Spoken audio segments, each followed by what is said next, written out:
Assalamu alaikum wa rahmatullahi wa barakatuh. Everyone wants to be happy.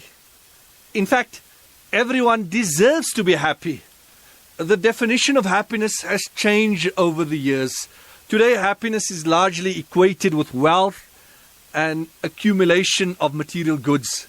People seem to correlate happiness with entertainment, having a good time, having fun. But really, that is not true happiness.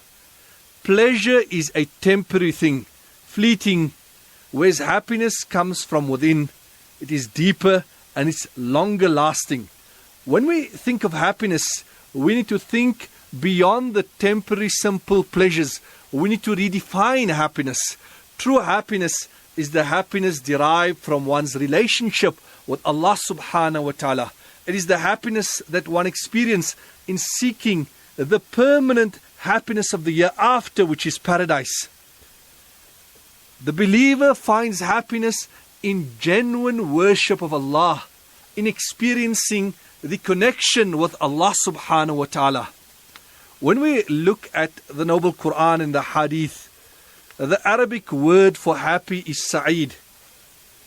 It is actually used to describe a believer who is a devout worship of Allah. A happy person is one who calls on Allah late at night when others are asleep, when others are wasting their time away, whether it is social media or other activities on the screen. A happy person is someone whose eye is quick to tear when Allah's name is mentioned and when the verses of the Noble Quran is recited. Allah Rabbul Izzah says in the verse of the Noble Quran, الَّذِينَ آمَنُوا وَتَطْمَئِنُّ قُلُوبُهُمْ بِذِكْرِ اللَّهِ أَلَا بِذِكْرِ اللَّهِ تَطْمَئِنُّ الْقُلُوبِ. Those who believe and whose hearts find their rest in the remembrance of Allah. And verily, it is in the remembrance of Allah that hearts find rest, that hearts find peace, that hearts find tranquility and happiness. When dhikr is mentioned, we subconsciously equate it to someone sitting with a tasbih and saying, Allah, Allah, Allah. The actual concept of dhikr is much broader. وَأَقِمِ الصَّلَاةَ لِذِكْرِ. Establish salah for my remembrance. All acts of worship are the remembrance of Allah. A great alim had said, ذِكْرُ اللَّهِ دَوَاءٌ لِكُلِّ دَاءٍ. The remembrance of Allah is the cure for all ailments. As human beings, we're prone to forgetfulness. And the constant remembrance of Allah will bring us to that state of dhikr and being in a constant connection with Allah. In a hadith you are told, أَحَبُّ الْأَعْمَالِ إِلَى اللَّهِ أَن تَمُوتَ وَلِسَانُكَ رَطْبٌ مِّن ذِكْرِ اللَّهِ. The most beloved act in the sight of Allah is for a person to leave this world whilst your tongue is moist in the remembrance of Allah.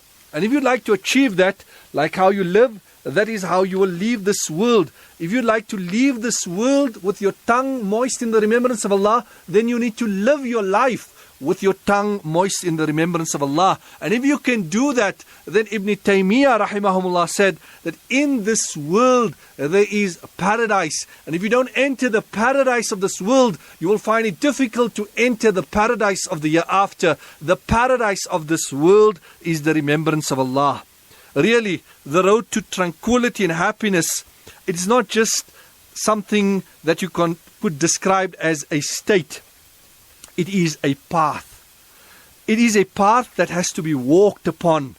There are deeds that need to be done in order for us to reach that station of peace and tranquility. Part of the desire to achieve tranquility has been embedded within ourselves.